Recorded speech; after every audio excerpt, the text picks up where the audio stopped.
दोस्तों, अगर आपको भी दिल्ली और लखनऊ के बीच खेला गया आईपीएल 2024 का 63वां और सबसे रोमांचक मुकाबला पसंद आया हो तो आप हमारी इस वीडियो को एक दिल से लाइक जरूर कीजिएगा। दोस्तों, आज के इस महामुकाबले में लखनऊ के कप्तान केएल राहुल ने टॉस जीतकर पहले दिल्ली को बल्लेबाजी करने का न्योता दिया और खुद गेंदबाजी करने का फैसला किया। वहीं टॉस हारकर रनों की बौछार लगाने दिल्ली की टीम की तरफ से दो सलामी बल्लेबाज अभिषेक पोरेल और जैक फ्रेजर मैकगर्ग मैदान पर उतरे, लेकिन दिल्ली की इन उम्मीदों को लखनऊ के तेज गेंदबाजों ने पूरी तरह से तबाह कर दिया और पारी के पहले ही ओवर में नवीन उलहक ने बेहतरीन फॉर्म में चल रहे जैक फ्रेजर मैकगर्ग को अरशद खान के हाथों कैच थमाकर उनको शून्य के स्कोर पर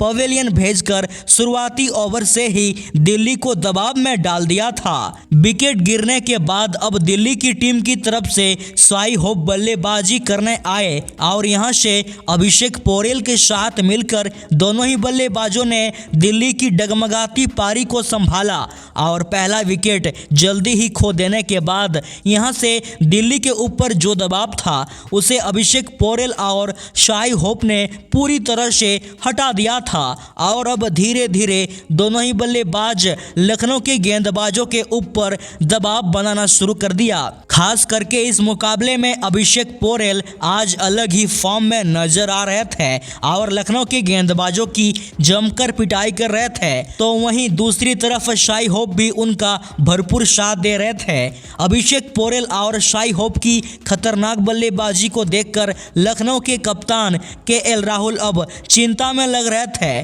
क्योंकि अभिषेक पोरेल और शाई होप दोनों ही बल्लेबाजों के बीच 92 रनों की एक बड़ी पार्टनरशिप भी हो चुकी थी। अब यहां से लखनऊ के सभी गेंदबाज दिल्ली के इस जोड़ी को तोड़ने के लिए भरपूर कोशिश कर रहे थे, लेकिन कोई भी गेंदबाज इस जोड़ी को तोड़ नहीं पा रहा था। लेकिन फिर पारी के 9वें ओवर में रवि बिश्नोई ने सेट बल्लेबाज शाई होप को 38 के स्कोर पर पवेलियन भेजकर लखनऊ की शानदार वापसी करा दी। हालांकि दूसरे छोर पर खड़े अभिषेक पोरेल ने इस मुकाबले में विस्फोटक बल्लेबाजी करते हुए मात्र 30 गेंदों में ही अपना हाफ सेंचुरी पूरा कर लिया, लेकिन अभिषेक पोरेल 50 रन बनाते ही ज्यादा देर तक मैदान पर टिक नहीं पाए और 58 रन बनाकर नवीन उलहक की गेंद पर आउट होकर पवेलियन लौट गए। अभिषेक पोरेल और शाई होप दो सेट बल्लेबाजों का विकेट लेने के बावजूद भी यहां से लखनऊ का कोई भी गेंदबाज दिल्ली को दबाव में नहीं डाल पाई, जहां इसके बाद ट्रिस्टन स्टब्स ने ताबड़तोड़ बल्लेबाजी करते हुए मात्र 25 गेंदों में ही 57 रन और कप्तान ऋषभ पंत की 33 रन की बदौलत 20 ओवर में दिल्ली ने लखनऊ के सामने 208 रनों का एक विशाल स्कोर खड़ा किया। उसके बाद दिल्ली से मिले 209 रनों के बड़े लक्ष्य का पीछा करने उतरी लखनऊ की टीम की तरफ से दो धाकड़ ओपनर बल्लेबाज कप्तान केएल राहुल और क्विंटन डिकॉक मैदान पर बल्लेबाजी करने आए। दोनों ओपनरों के कंधों पर इस महामुकाबले में अपने टीम को एक तेज रफ्तार से ओपनिंग शुरुआत दिलाने की एक बड़ी जिम्मेदारी थी, लेकिन दिल्ली के सबसे बेहतरीन फॉर्म में चल रहे ईशांत शर्मा की खतरनाक गेंदबाजी के आगे लखनऊ के दोनों ओपनर घुटने टेक दिए। आपको बता दें केएल राहुल 5 रन तो वहीं क्विंटन डिकॉक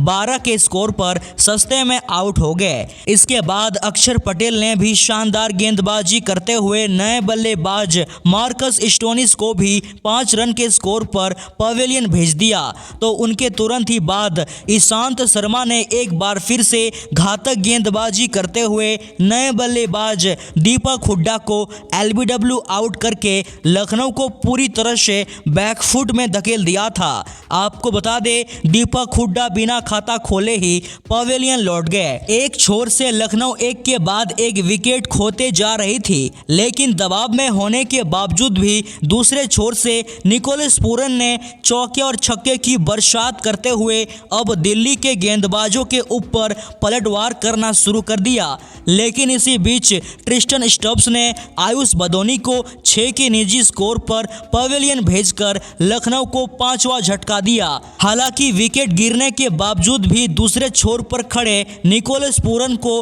कोई ज्यादा फर्क नहीं पड़ा और खौफनाक बल्लेबाजी करते हुए निकोलस पूरन ने मात्र 20 गेंदों में ही अपना हाफ सेंचुरी पूरा करके दिल्ली के ऊपर से दबाव हटने नहीं दिया। भले ही लखनऊ जल्दी 5 विकेट गंवा दी थी, लेकिन निकोलस पूरन ने अकेले ही दिल्ली के गेंदबाजों को हिला के रख दिया था। देखते ही देखते 11 ओवर के भीतर लखनऊ 100 रन बना ली थी, लेकिन अगले ही ओवर में मुकेश कुमार ने शानदार गेंदबाजी करते हुए खतरनाक दिख रहे निकोलस पूरन को अक्षर पटेल के हाथों कैच आउट करवाकर उनको 61 रन के स्कोर पर पवेलियन भेज दिया। तो उनके कुछ ही देर बाद कुलदीप यादव ने भी कमाल की गेंदबाजी करते हुए कुणाल पांड्या को अपने जाल में फंसाकर अब लखनऊ को पूरी तरह से दबाव में डाल दिया था। कुणाल पांड्या इस मुकाबले में 18 रन बनाकर आउट हुए। दिल्ली की शानदार गेंदबाजी के चलते लखनऊ एक बार फिर से इस मुकाबले में पूरी तरह से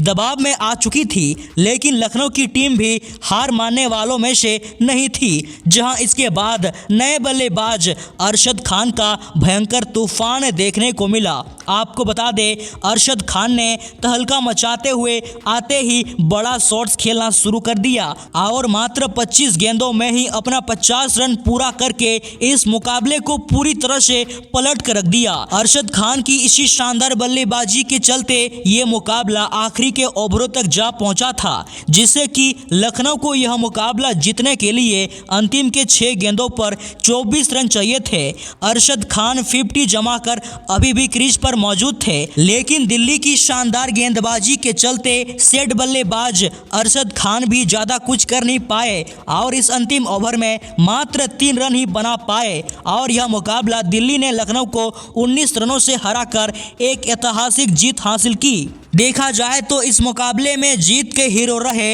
ईशांत शर्मा, जहां उन्होंने अपने कोटे के 4 ओवर में मात्र 34 रन देकर 3 बड़े विकेट चटकाए। दोस्तों, आप ईशांत शर्मा की इस शानदार गेंदबाजी को 10 में से कितने अंक देना चाहेंगे? आप अपना कीमती राय हमें कमेंट बॉक्स पर जरूर दीजिएगा।